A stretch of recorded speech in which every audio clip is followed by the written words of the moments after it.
नमस्कार। इस समय जिला फिरोजाबाद में फिरोजाबाद की विधानसभा सिकहाबाद में जिस संस्थान में बैठा हूँ, जिस शिक्षा के मंदिर में हूँ, जिस एजुकेशन सेंटर में हूँ, उसका नाम है वुड कैसल इंटरनेशनल स्कूल, जो कि आटेपुर रोड पर स्थित है, केसरी में। हमारे साथ बात करने के लिए उपस्थित हैं यहाँ से प्रबंधक महोदय, डायरेक्टर महोदय। बात करने का और जानने का प्रयास करता हूँ कि वास्तविक संस्थान की स्थापना कब हुई थी, स्थापित करने का उद्देश्य क्या था, कोरोना के बाद संस्था रनअप हुई है, तो कोरोना के बाद जो बच्चे मिले थे उनका एजुकेशन स्टैंडर्ड क्या रहा, वेस्टर्न कल्चर हावी हो रहा है तो उसके लिए संस्था क्या प्रयास कर रही है, भारतीय संस्कृति को बचाने के लिए क्या प्रयास कर रही है। सबसे इम्पोर्टेंट सवाल ये रहेगा कि सबसे इस व्यवसायीकरण के दौर में ये संस्था कैसे रन अप हो रही है। सर, सबसे पहला सवाल, सबसे सबसे पहले तो आपका बहुत बहुत स्वागत। बहुत-बहुत धन्यवाद। Thank you so much. Sir, सबसे पहला सवाल, संस्थान की स्थापना, इसको स्टैब्लिश करने का मोटिव क्या, उद्देश्य क्या?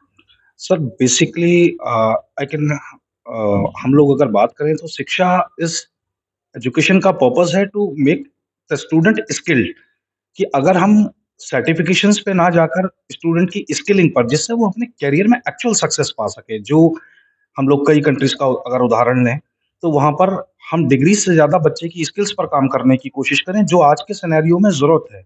जिसके लिए जैसे भारत सरकार द्वारा एनईपी और एनसीएफ को लागू किया गया, तो क्या सारे एजुकेशन स्कूल सिस्टम उनको अडैप्ट कर रहे हैं? क्या जो चेंजेस परिवर्तित किए गए 10 प्लस सिस्टम की जगह न्यू एजुकेशन पॉलिसी लागू की गई, जिससे कि हम रिसेंट सिनेरियो में इंडस्ट्रीज़ की क्या डिमांड है?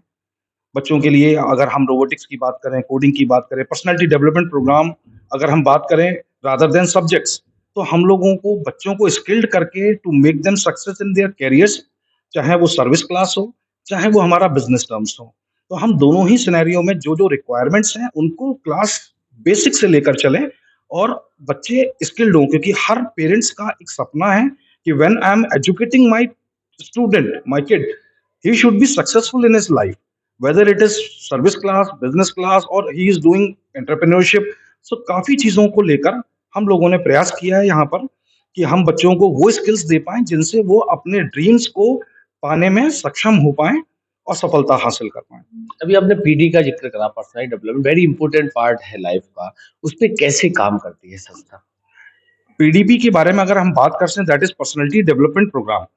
यहाँ पर सिर्फ personality is not about communication, वो मकसद है बच्चे का कॉन्फिडेंस, बच्चे का बॉडी लैंग्वेज, बच्चे का कम्युनिकेशन स्किल, क्या वो लोगों के सामने बात कर पाता है, कितना कॉन्फिडेंटली अपनी नॉलेज को सामने प्रेज़ेंट कर पाता है। Because having knowledge is something very different, मगर अपनी नॉलेज को प्रेज़ेंट करना, उसके लिए हम लोगों ने स्पेशली एक अलग से टीचर हायर किया, जिसके माध्यम से सिर्फ़ उनका काम बच्चों को पीडीपी क्लासेस के माध्यम से to speak on mic in front of students, कई लोगों के सामने कम्युनिकेट करना, their introductions, their expressions of knowledge.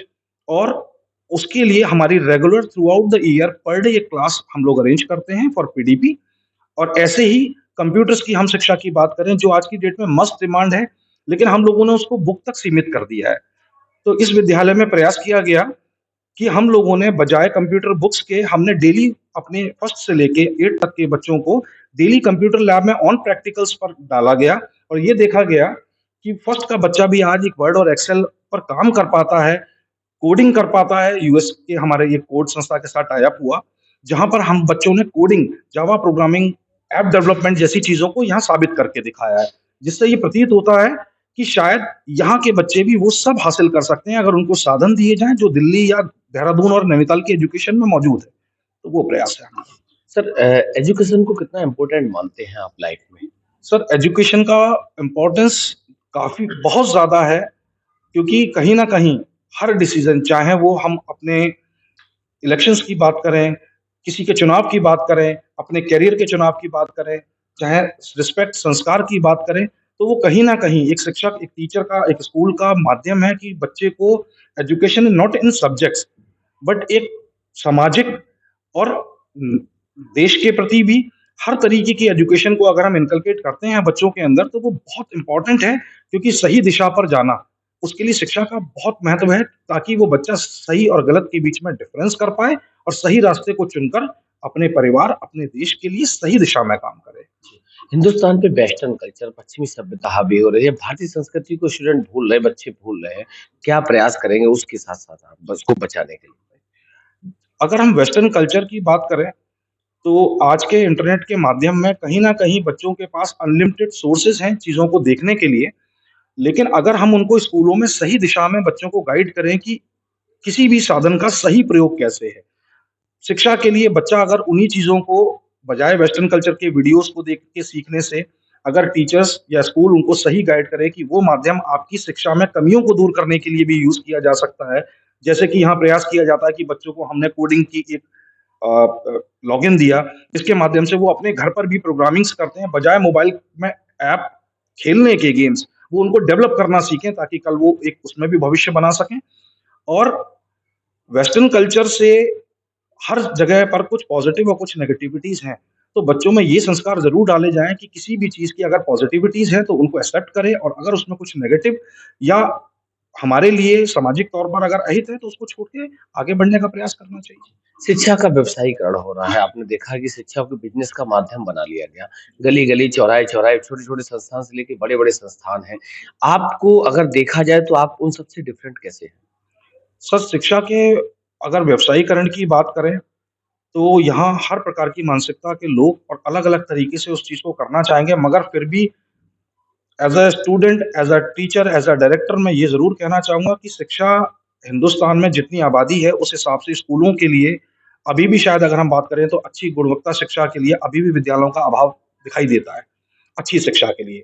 और ये यहाँ पर हमारा प्रयास यही है कि हम बच्चों को एजुकेशन और व्यवसायीकरण को बचाने के लिए एक बच्चों के लिए स्कॉलरशिप प्रोग्राम्स, जो बच्चे पढ़ना चाहते हैं, अगर उनके पास साधन की कमी है, उस अभाव में भी इस संस्था में आज तक किसी बच्चे का प्रवेश वर्जित नहीं किया गया, उनको मौका दिया गया। School toppers, class toppers, best performers को इस संस्था की तरफ से पूरी ट्यूशन फीस की छूट का प्रावधान दिया गया, जो आज समारोह में दिया जा रहा है।